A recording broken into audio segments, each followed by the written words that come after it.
เรากำลังทำงานเพื่อประเทศชาติเพื่อพัฒนาคนไทยซึ่งกำลังจะเผชิญกับความเปลี่ยนแปลงอย่างรุนแรงและรวดเร็วนะฮะเมื่อเป็นเช่นนี้เนี่ยเรากำลังทำอย่างจริงจังนะฮะแล้วก็เพื่อที่จะแก้ปัญหาของประเทศอย่างจริงจังที่นั่งอยู่ในห้องนี้เกือบทั้งหมดหรือทั้งหมดเนี่ยเป็นกุญแจสำคัญที่จะไขไปสู่การแก้ปัญหาดิฉันมองทุกคนด้วยความชื่นชมนะคะดังนั้นโครงการนี้เนี่ยต้องขอบคุณสยามกำมาจนที่มูลนิธินี้ได้ตั้งหน้าตั้งตาทำเรื่องปรัชญาเศรษฐกิจพอเพียงมานานดิฉันรู้สึกว่าเข้ามาครุกอยู่นานพอสมควรเนี่ยนะคะมาฟังวันนี้เนี่ยได้เห็นความก้าวหน้าของคนที่ทำงานสิ่งแรกที่คนทำงานที่นั่งอยู่เนี่ยได้เรียนรู้ในการทำโครงการนี้เนี่ยก็คือการรับรู้เกี่ยวกับบทบาทของตนเองดิฉันเชื่อว่า ทั้งโรงเรียนแกนนำศูนย์การเรียนรู้คณาจารย์มหาวิทยาลัยทุกคนเรียนรู้ที่จะเข้าใจตัวเองเข้าใจอัตตาของตัวเองนะฮะว่าฉันเป็นผู้ให้แล้วฉันก็เป็นผู้รับแล้วฉันก็เป็นผู้มีส่วนได้ส่วนเสียบทบาทของเราเนี่ยถ้าเป็นอาจารย์มหาวิทยาลัยมักจะคิดว่าตนเองเหนือคนอื่นอันนี้คือ perception ของอาจารย์มหาวิทยาลัยที่คิดว่ารู้เยอะกว่าอาจารย์อนุบาลหรือครูอนุบาลซึ่งไม่เป็นความจริงเลยดังนั้นการที่อาจารย์มหาวิทยาลัยการที่แกนนำทั้งที่เป็นผู้บริหารครูและนักเรียนทั้งที่เป็นโรงเรียนสถานศึกษาได้รับรู้บทบาทของตนเองดิฉันถือว่าเป็นการเรียนรู้ที่ยิ่งใหญ่มากเพราะจะนำไปสู่การปฏิบัติตนที่รู้จักประมาณนะฮะทั้งที่จะนำไปสู่ความรู้และคุณธรรมเรื่องที่สองก็คือดิฉันคิดว่าอยากฟังทั้ง3แห่งเนี่ยจะเห็นได้ว่า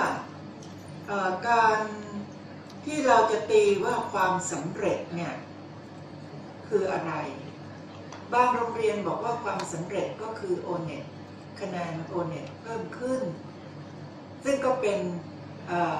ผลสำฤทธิ์ของการเรียนรู้นะคะไม่ผิดแต่ความสำเร็จที่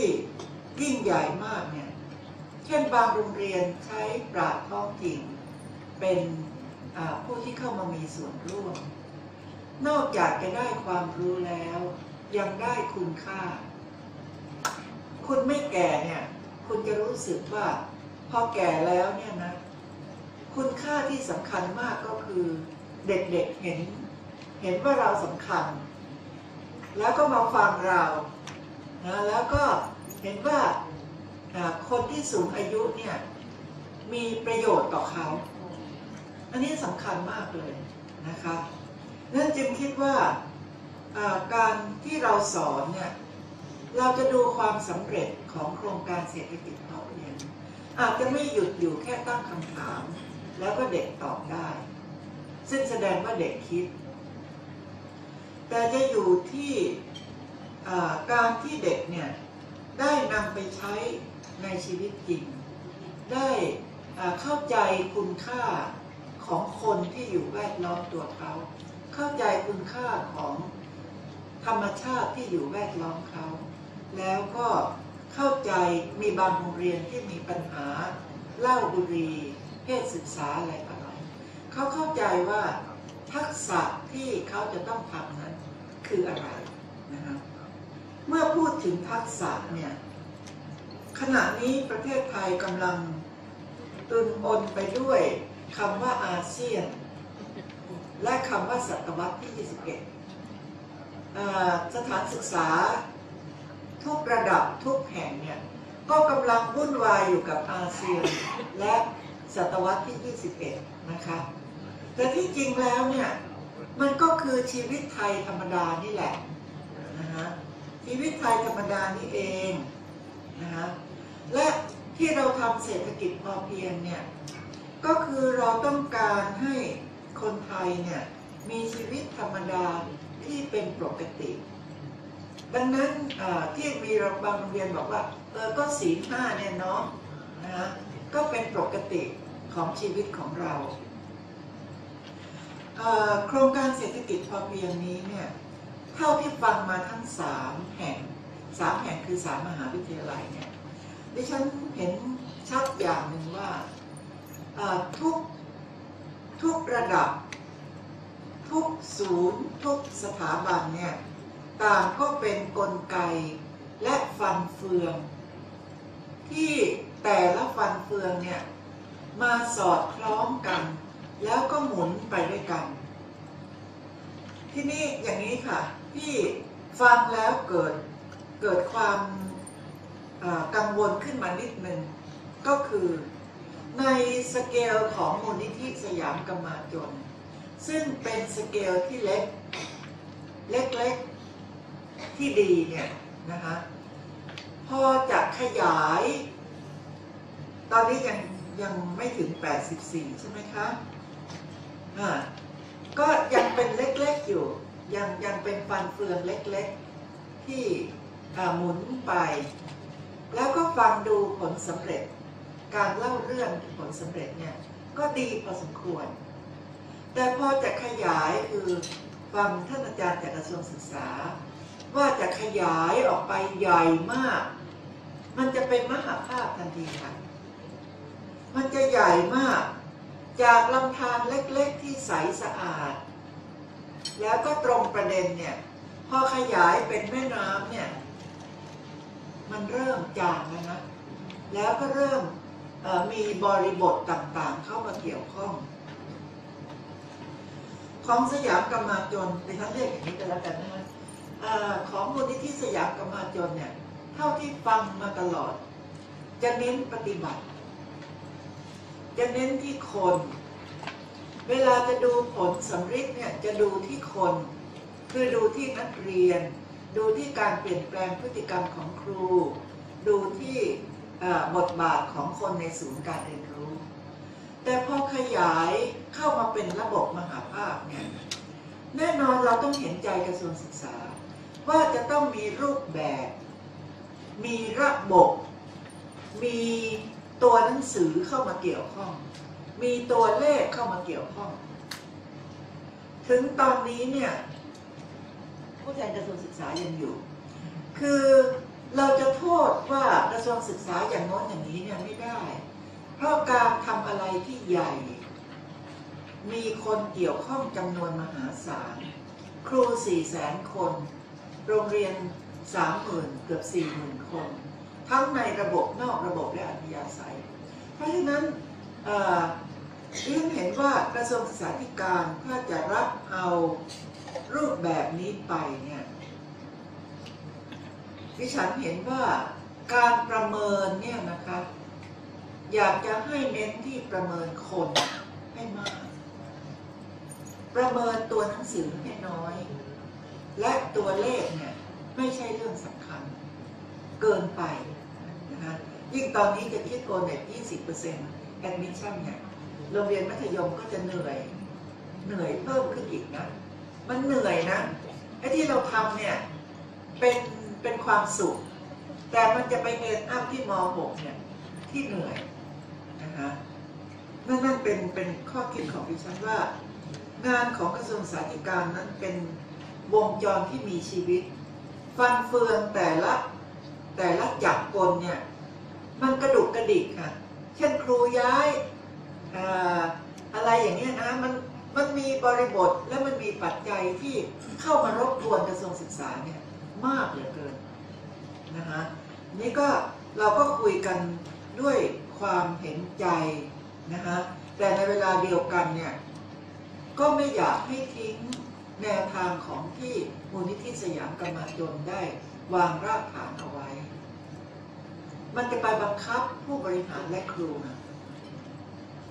ตอนที่ประชุมเมื่อสัปดาห์ที่แล้วคือดิฉันได้ร่อนเร่ประชุมไปในที่ต่างๆก็ได้พบว่าอาจจะต้องเปลี่ยนรูปแบบของวัดไร่ขิงไม่ใช่วัดไร่ขิงสถาบันพัฒนา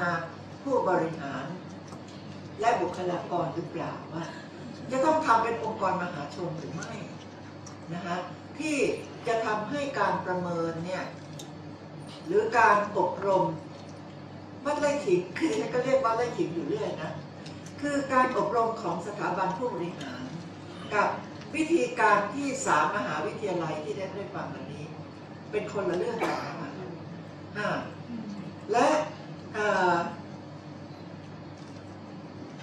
กระบวนการที่ได้เห็นของมหาสารคามเนี่ยนะคะในการวางกลยุทธ์การพัฒนาครูแกนนำอะไรเหล่านี้เนี่ยมันเป็นอีกแบบหนึ่งนะคือใช้ครูฟานะใช้ทำเวทีทำ KM อะไรต่างๆแต่ว่ามันไม่ค่อยเป็นทางการอ่ะเวลาอาจารย์ฤทธิไกรรายงานเนี่ยนั่นเห็นว่ามันไม่ใช่ทางการมันเป็นเวทีธรรมชาติทีนี้ถ้าเข้ามาอยู่ในกระทรวงศึกษาเนี่ยแล้วยังเป็นรูปแบบการฝึกอบรมขอให้เน้นนะคือการฝึกอบรมซึ่งอบรมเนี่ยมันไม่ได้แล้วเดี๋ยวนี้มันต้องเป็นการแลกเปลี่ยนเรียนรู้คาถาหมอวิจารณ์คุณหมอวิจารณ์ก็เยอะมากนะคะซึ่งมันเปลี่ยนไปแล้วชีวิตไม่เหมือนเดิมแล้วนะคะคุณครูเนี่ยชีวิตจะไม่เหมือนเดิมแล้วคุณจะเปลี่ยนแล้วนะคะนั่นเป็นประเด็นที่คิดเอาไว้ทีนี้ประเด็นสุดท้ายนะคะคือที่ท่านเป็นมนุษย์กระดาษเนี่ยจะให้จิ้มอย่างคุณหมอวิจารณ์ไม่ได้เลยเพราะว่ามันไม่ทันนะต้องเขียนที่ท่านเห็นว่าที่ผู้รายงานทั้งหมดได้รายงานเน้นตรงกันก็คือการฝึกคิดเนี่ยนะคะมันไม่ได้คิดเพื่อที่จะให้ได้ความรู้เท่านั้นนะแต่การฝึกคิดเนี่ยทำให้เกิดคุณธรรมเมื่อกี้นี้เราคุยกันตรงนี้ว่าความมีเหตุผลเนี่ย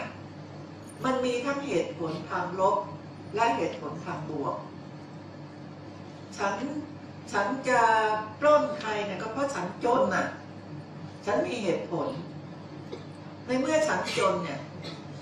ฉันก็จะต้องมีสิทธิ์ที่จะทำอะไรนั่นเป็นเหตุผลทางลบแต่เหตุผลทางบวกคืออะไรนะคะตอนนี้เวลาที่เราคุยถึงอาเซียนเนี่ยเราก็จะคุยว่าเรามีเหตุผลก็จะต้องสื่อสารกันได้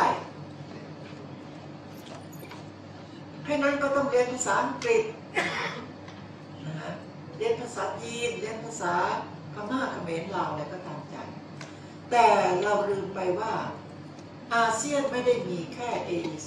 AIC นะคะไม่ได้มีเฉพาะเศรษฐกิจอาเซียนมีทั้งสังคม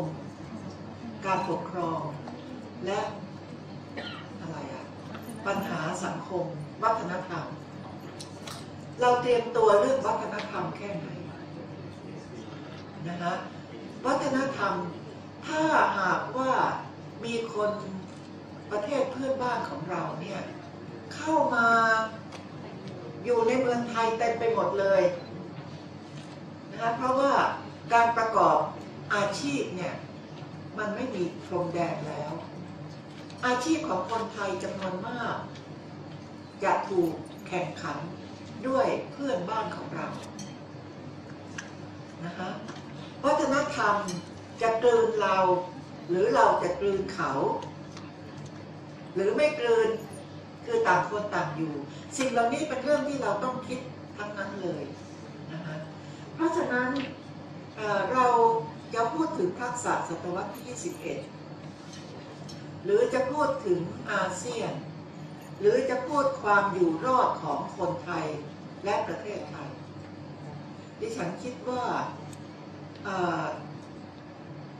การฝึกคิดเนี่ยมันจำเป็นเหลือเกินนะคะที่เราจะต้องมาเน้นว่านักเรียนของเราคิดได้แค่ไหนครูของเราคิดได้อย่างไรแล้วก็ศูนย์การเรียนรู้เนี่ยมีวิธีการเผยแพร่ถ่ายทอดฝึกฝน facilitate KM อะไรต่างๆเนี่ยนะคะมันเยอะไปหมดเลยนะเนี่ยดีใจที่อายุ80แล้วเนี่ยก็ไม่ต้องมายุ่งกับเรื่องเหล่านี้อีกแล้วนะคะแต่เมื่อรักที่จะไปอยู่ในชุมชนไหน